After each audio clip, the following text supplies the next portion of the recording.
तो कल की शाम से पहले हर जगह बस यही हवा चल रही थी कि भाई एल क्लासिको होने वाला है, रोहित और धोनी भिड़ने वाले हैं, मुंबई और सीएसके भिड़ने वाली है। लेकिन किसे पता था कि जहां हवा चल रही है कि मुंबई और सीएसके का मैच कैसा होगा, जहां हवा चल रही है जब रोहित और धोनी आपस में भिड़ेंगे तो माहौल कैसा होगा। किसको पता था कि उस माहौल के बीच से एक सूरमा निकल के आएगा जिसका नाम होगा अजिंक्य रहाणे, जिसको आज से लगभग 2-3 महीने पहले यह कह के ट्रोल किया जा रहा था कि आखिर इसको खरीदा क्यों है, मतलब कोई इसको इस समय क्यों ही खरीदेगा, इसका काम ही क्या है, इसका तो वक्त कब का जा चुका है। और जब बात टी20 की आती है तो ये टी20 प्लेयर थोड़ी है, चौके छक्के मारना तो इसकी बस की बात नहीं है। लेकिन जैसा कि मैं हर बार कहता हूं कि वक्त को वक्त बदलते वक्त नहीं लगता, और ये वक्त का करिश्मा ही है कि जिस प्लेयर को कुछ महीने पहले टी20 का प्लेयर मानने से मना कर दिया गया था, उस प्लेयर ने इस सीजन की सबसे फास्टेस्ट 50 मार दी। और बात यहां पे सिर्फ ट्रोल करने या उन पे मीम बनाने की नहीं है, बात सिर्फ इस चीज की नहीं है कि लोगों ने ऐसा कहा कि टी20 का प्लेयर नहीं है, बात इस चीज की भी है कि अजिंक्य रहाणे के जो पिछले लगभग 1-2 साल गए हैं वो बहुत ही ज्यादा खराब गए हैं। पहले उनसे वाइस कैप्टेंसी छीनी गई, उसके बाद उनको टेस्ट टीम से ड्रॉप करा गया, जो उनका फॉर्म था उसने भी उनका साथ छोड़ दिया। लेकिन इन चंद महीनों की शांति के बाद ये जो सैलाब आया है, ये जो रनों का तूफान आया है, सच में भाई अच्छा लगा। लेकिन अच्छी सिर्फ रहाणे की कल की पारी नहीं थी, बल्कि इस पारी के पीछे की जो असल कहानी थी वो इससे भी ज्यादा बेहतरीन है। ये पूरा ही सुनने में आपको ऐसा लगेगा कि मानो कल एक मूवी बनाई गई हो, क्योंकि जैसे Ajinkya Rahane post match presentation में अपने अवार्ड्स कलेक्ट करने के लिए आते हैं तो वो बताते हैं कि असल में उनको पता ही नहीं था कि उनको आज का मैच खेलना है। टॉस होने से जस्ट 5 मिनट पहले उनको बताया गया कि मोइन अली अनवेल हैं और इसके चलते आपको आज खेलना होगा। और जैसी रहाणे ने ये बात बताई तो सबको यही लगने लगा कि सच में मानो आज की कहानी रहाणे नहीं बल्कि भगवान लिख रहा था। क्योंकि ऐसा पॉसिबल ही कैसे है कि जिस प्लेयर को कुछ मिनट पहले तक यह पता तक नहीं था कि उसे आज खेलना है, और वही प्लेयर उस मैच का सबसे जबरदस्त प्लेयर बन गया। लेकिन यहीं पे सबसे कमाल की बात यह भी है कि मैच खत्म होने के बाद अजिंक्य रहाणे ने अपने बारे में और एमएस धोनी के बारे में एक इतनी बड़ी चीज को रिवील किया कि आप भी ये कहने पे मजबूर हो जाएंगे कि रहाणे भाई कसम से दिल जीत लिया। पर वो देखने से पहले जैसा कि तुम जानते हो कि आईपीएल का जो मजा चल रहा है एकदम भैया अलग ही लेवल पे चल रहा है, क्या जबरदस्त मैचेस हो रहे हैं। तो भाई तुम किस चीज का वेट कर रहे हो? सबसे पहले जाओ करो इंस्टॉल बल्लेबाजी नीचे डिस्क्रिप्शन लिंक से, यूज करो कोड 39IPL और डिपॉजिट करो 1000 रुपए और पाओ मेगा लीग की टिकट बिल्कुल फ्री, और इसको तुम 3 बार इस्तेमाल कर सकते हो। भाई बल्लेबाजी पे जाओ और खेलो हाई रोलर्स, जिसमें जीतना है 15,000 सिर्फ 5499 की एंट्री पे। और जैसा कि तुम जानते हो कि यहाँ पे कॉम्पिटिशन सबसे कम है और जीतने की चांसेस सबसे ज्यादा हैं। और यही नहीं, बल्लेबाजी लेके आया है लोवेस्ट कमीशन हेड्स अप पर, मतलब 5175 में 10,000 की लीग। और जैसा मैंने कहा कि इतना लोवेस्ट कमीशन और कहीं भी नहीं होने वाला। बाकी बल्लेबाजी का जो सबसे बेहतरीन फीचर है वो है इनका प्रेडिक्टर, जहां पे तुम सिर्फ यस या नो करके अंधा पैसा छाप सकते हो।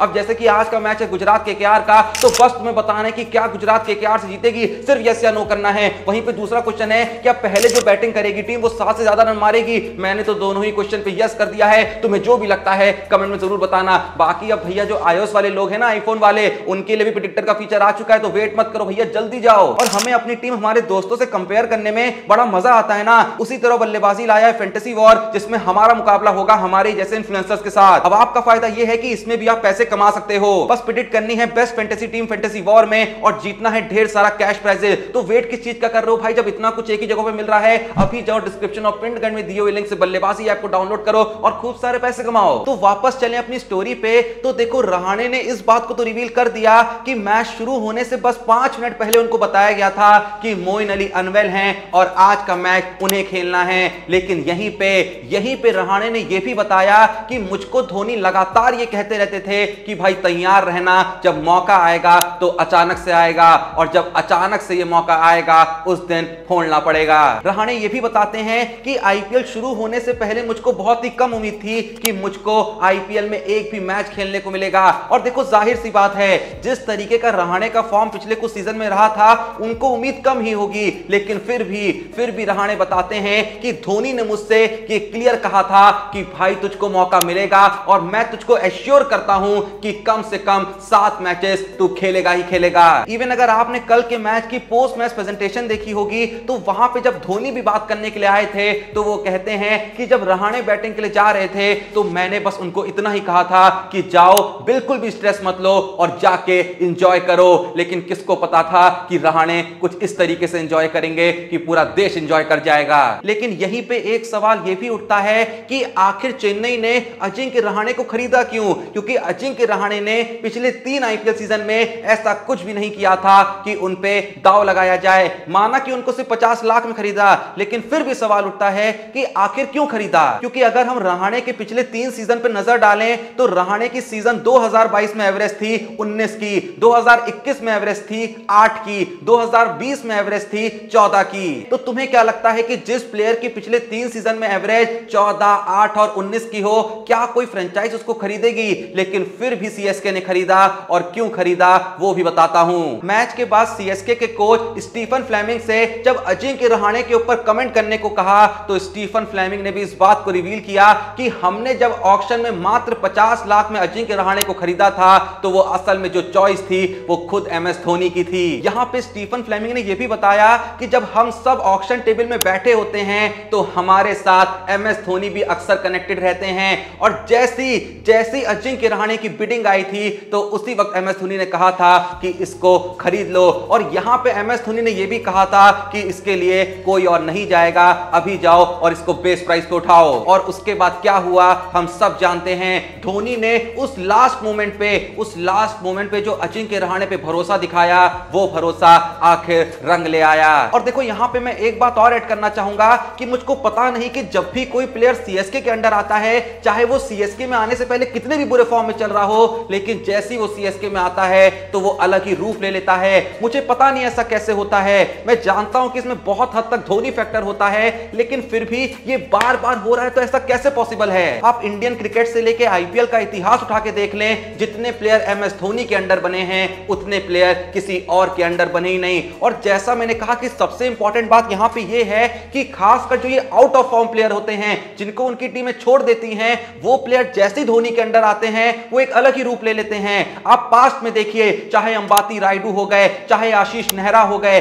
चाहे हरभजन सिंह हो गए, चाहे शेन वॉटसन हो गए, और चाहे ये अजिंक्य रहाणे हो गए। मतलब ये सारे नाम वो हैं जो प्लेयर तो अच्छे थे, चाहे रायडू हो गए, वॉटसन हो गए, उथप्पा हो गए, भज्जी हो गए, आशीष नेहरा हो गए, कोई भी ये नहीं कह सकता कि ये प्लेयर खराब हैं। लेकिन अगर आप इनके रिकॉर्ड्स को सीएसके में आने से जस्ट पहले के सीजन में देखेंगे तो बहुत ही ज्यादा खराब थे, बिल्कुल नहीं चल रहे थे, और टीमों ने कहा कि हम आपका बोझ अब और नहीं सह सकते। लेकिन हर बार सीएसके और धोनी ने कहा कि मुझको दो, मैं बताता हूं इन्हें चलाना कैसे है, इनसे इनकी बेस्ट परफॉर्मेंस निकालनी कैसे है। अब जो भी ये वीडियो देख रहा है, आप लोग का इस धोनी इफेक्ट के बारे में क्या कहना है कमेंट में जरूर बताइएगा। मतलब ऐसा धोनी के अंडर आते ही लोगों को क्या हो जाता है, ऐसा धोनी का क्या इंपैक्ट रहता है? जो भी आपका सोचना है, जो भी आपका मानना है, कमेंट में जरूर बताइएगा। और सेम टाइम पे क्या आपको लगता है जो अजिंक्य रहाणे हैं वो अब भी इंडियन टीम में रिटर्न कर सकते हैं? जैसा मैंने कहा, जो भी आप ऑनेस्टली सोच रहे हैं कमेंट में बताइएगा ही बताइएगा।